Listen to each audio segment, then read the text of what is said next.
네, 은행 금리가 주춤한 것을 넘어 이제 하락기로 접어들었다는 기사가 이어지고 있습니다. 바로 오늘자 신문 기사인데요. 은행 대출 금리 3.6%에 접어들었다는 그런 기사가 나오고 있습니다. 자, 두 가지를 주목해서 보셔야 될 것 같습니다. 우선 첫 번째요. 이 은행이 이 변동금리 주택담보대출을 취급할 때 가장 많이 이 기준금리로 삼는 것이 바로 코픽스죠. 자금 조달 비용 지수라고 하는 건데, 은행연합회가 지난 4월에 이 공시한 신규 취급액 기준 코픽스가 현재 3.44%입니다. 자, 이 얘기는 뭐냐? 한국은행의 기준금리가 현재 3.5%거든요. 한국은행의 기준금리보다 못 미치는 코픽스 지수가 형성되고 있다. 이 얘기는 결국 시장이 앞으로 강하게 이 금리 하락을 예상하고 있다라는 그런 아주 중요한 방증이 되겠습니다. 자, 또 있습니다. 최근에 은행 가서 대출 상담을 받아보시면 이 고정금리가 변동금리보다 오히려 금리가 쌉니다. 자, 원래 우리들의 상식은 고정금리가 이율이 되게 비쌉니다. 자, 보통 이게 금리 상승 리스크 때문에 은행이 보통 이 고정금리를 비싸게 하죠. 이게 상식입니다. 그런데 최근에 이게 바뀌었습니다. 자, 고정금리가 싸다는 건 뭘 의미할까요? 그렇습니다. 은행이 앞으로 이 금리 하락을 예측해서 이 고정금리에 대해서 이 가산금리를 좀 줄임으로써 이 고정금리를 좀 더 매력적으로 하고 있다. 가급적 고정금리를 좀 유도하려고 하고 있다. 이렇게 보시면 되겠습니다. 한마디로 은행은 앞으로 금리 하락을 예상하고 있다는 겁니다. 자, 그런데 진짜로 앞으로 이 금리 하락이 시작이 된다 그러면 우리 대출은 도대체 어떻게 받아야 될까요? 자, 사실 지난해 가을 겨울에 금리가 너무 가파르게 올랐죠. 그래서 기사를 다 찾아보니까 이런 가파른 금리 상승기에 어떻게 대출을 받아야 되는지에 대한 기사는 너무너무 많이 나왔습니다만, 이제 금리가 떨어질 때는 도대체 우리 대출을 어떻게 해야 되는지에 대해서 기사는 거의 보이지 않았습니다. 그래서 제가 오늘 급히 한번 콘텐츠를 마련하게 됐습니다. 자, 우선 금리 하락기에 고정금리냐 변동금리냐 어떤 대출을 받아야 되는 거냐, 이건 너무 당연한 얘기입니다. 당연히 변동금리로 받아야겠죠. 왜요? 앞으로 금리가 떨어지니까 떨어지는 그런 이자 하락폭을 그대로 누리기 위해서는 변동금리로 받아야 됩니다. 이건 너무 당연하니까 더 설명을 안 드리겠습니다. 자, 그런데 저희 채널에서는 여기서 조금 더 들어가야 됩니다. 변동금리 중에서도 이게 여러 가지가 있을 텐데 과연 어떤 방식의 대출이 유리할지 오늘 이 주제에 대해서 한번 집중적으로 알아보도록 하겠습니다. 자, 변동금리 가계대출은 이런 식으로 금리가 결정이 됩니다. 우선 기준금리가 있고요. 그리고 여기에 가산금리를 더해서 본인의 대출 금리가 결정이 되죠. 자, 그런데 이 가산금리는 대개 본인의 신용도에 따라서 다릅니다. 본인이 신용도가 좋냐 나쁘냐에 따라서 각자 다르고요. 그리고 여기서 은행이 정책적으로 일부 인센티브를 주기도 합니다. 급여 이체를 했다든지 아니면 거래가 많다든지 하면 이걸 조금 낮춰주기도 합니다. 하지만 기본적으로 이 가산금리는 개인별로 결정이 되는 것이기 때문에 요것은 결론으로 하고, 오늘의 주제는 바로 저 기준금리를 어떻게 설정할 것이냐, 이 문제에 국한해서 한번 설명을 드려보겠습니다. 자, 은행의 대출 이자가 결정되는 저 기준금리에는 크게 세 가지 정도가 있다고 볼 수 있습니다. 우선 첫 번째, 금융채를 기준으로 하는 것입니다. 자, 사업대출이나 법인대출은 대개 저 금융채를 기준금리로 해서 이 대출 이자가 결정이 되는 경우가 대부분입니다. 자, 이건 은행이 자금 조달 위해서 발행하는 채권 금리에 따라서 결정되는 금리입니다. 자, 이건 매일매일 공표가 됩니다. 한마디로 이 시장 상황에 따라서 매일매일 금리가 바뀐다는 얘기가 됩니다. 따라서 이게 금리 상승기냐 하락기냐에 따라서 그 변동 상황이 그대로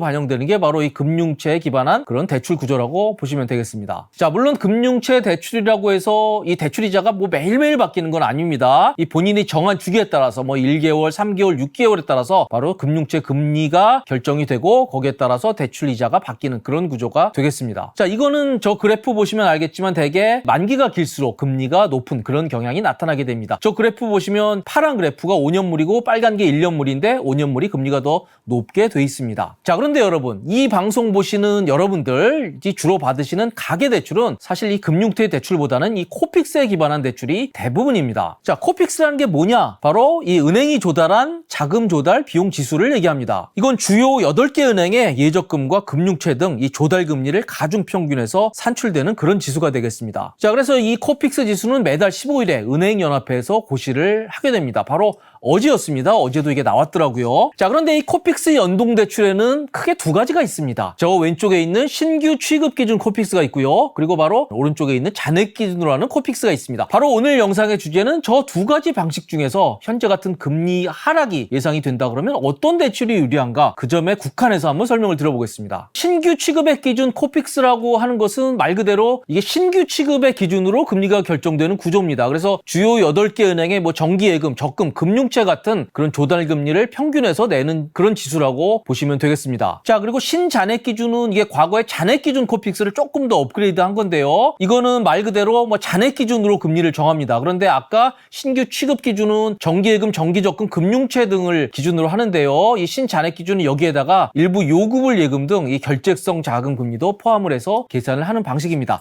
자, 어떻게 계산하든 결론은 어떤 게 유리하냐? 이런 질문이 나오실 텐데요. 간단히 이런 차이가 있습니다. 저 맨 밑 그래프를 보시면요. 저 빨간 그래프가 바로 신규 취급 기준 코픽스고요. 저 파란 그래프가 신잔액 기준 코픽스입니다. 한마디로 저 빨간 거요. 신규 기준은 조금 더 금리 변화에 따라서 좀 더 가파르게, 한마디로 민감하게 변합니다. 그리고 신잔액은 상대적으로 좀 느리게 변합니다. 금리가 오르건 내리건 간에 좀 느리게 변하는 그런 특성을 가지고 있습니다. 자, 그러면 우리한테 어떤 게 유리할까요? 그렇습니다. 금리가 만약 오르는 상황, 지난해 가을이나 겨울 상황이라고 한다면 당연히 신잔액 기준이 유리합니다. 왜 그렇죠? 금리가 시장 금리가 오르는데 이 코픽스 금리는 느슨하게 오르는 게 우리한테도 유리하겠죠. 그럴 때는 신잔액 기준이 당연히 유리한 겁니다. 그래서 실제로 이 금융감독원에서 지난해 가을에 보도 자료를 내서 지금 대출을 받으려고 그러면 무조건 신잔액 기준으로 대출을 받으라고 그렇게 권고를 했습니다. 한마디로 시장의 가파른 금리 상승을 조금 상쇄해서 천천히 금리가 오르기 때문에 무조건 변동금리는 신잔액 기준으로 대출을 받으라고 그렇게 금감원이 권고를 했습니다. 자, 그런데 여러분, 지금 기준으로는 어떨까요? 지금은 오히려 유불리가 반대로 바뀌었습니다. 지금은 신규 취급 기준이 더 유리합니다. 왜 그렇죠? 시장 금리가 떨어지고 있으니까요. 떨어지는 걸 빨리 잽싸게 반영하는 게 신잔액 기준이 아니라 신규 취급 기준입니다. 금리가 내려갈 때 더 가파르게 반영이 됩니다. 자, 그래서 실제로 어제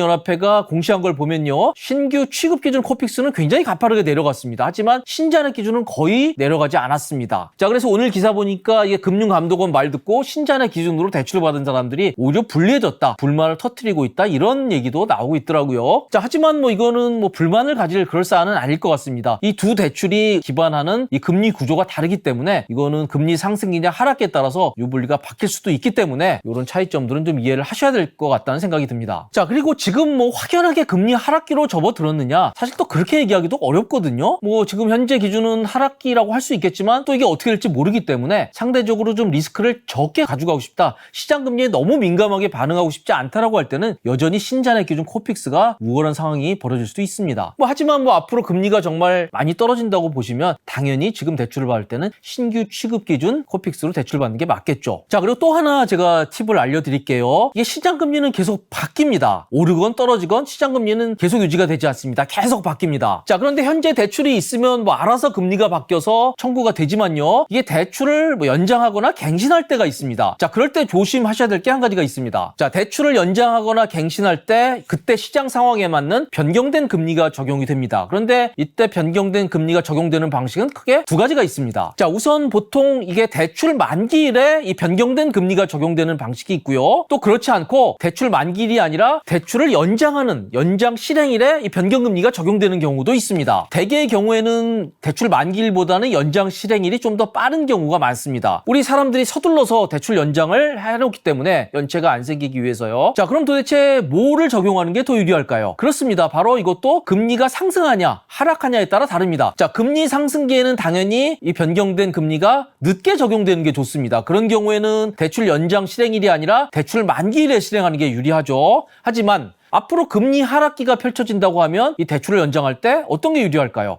그렇습니다. 하루라도 빨리 변경된 금리가 적용되는 게 좋습니다. 낮아진 금리를 하루 먼저 빨리 적용하면 그만큼 이자가 낮아지기 때문에 그렇습니다. 자, 바로 저 그림이 유불리를 보여주고 있습니다. 저 밑에 그림 보시면 되겠습니다. 금리가 하락하고 있는 상황에서는 이게 대출 만기일, 즉 2022년 12월 31일보다 조금 앞선 대출 연장 실행일에 이 변경된 금리가 적용하면 유리하고, 그리고 저 위에 그림입니다. 위에 그림처럼 연장 실행일보다 좀 늦은 대출 만기일에 저걸 실행하면 금리가 내려가고 있기 때문에 다소 불리한 상황이 펼쳐진다. 그런 상황을 저 그림은 보여주고 있습니다. 자, 그런데 제가 요거를 금융감독원에 물어봤더니요. 대개 주요 은행들의 경우에는 이게 미리 정해져 있습니다. 본인이 선택할 수 있는 건 아니고요. 그래서 대개 저 연장 실행일보다는 대출 만기일에 이 변경된 금리가 적용하도록 그렇게 정하고 있습니다. 하지만 일부 은행 중에서는 저거를 선택할 수 있는 은행도 있다고 하더라고요. 그리고 대출 만기일이 아니라 연장 실행일 기준으로 그렇게 대출을 적용하는 은행도 없지 않다고 합니다. 요거는 구체적으로 은행마다 다르기 때문에 각자 본인이 거래하는 은행에 알아보셔야 될 것 같습니다. 아무튼 이런 구조를 좀 잘 이해하면요. 본인이 대출 받을 때 대출 상품도 좀 더 잘 고를 수 있고 또 대출 금리 적용 시점도 잘 바꿀 수 있기 때문에 이런 거를 좀 충분히 고려해서 마음의 결정을 하시기 바랍니다. 자, 저희는 지금까지 이 시장 금리 하락 조짐 상황이 보이고 있는 상황에서 과연 은행의 대출 금리는 어떻게 해야 될지 이 점에 대해서 자세히 알아봤습니다. 지금까지 시청해주셔서 감사드립니다.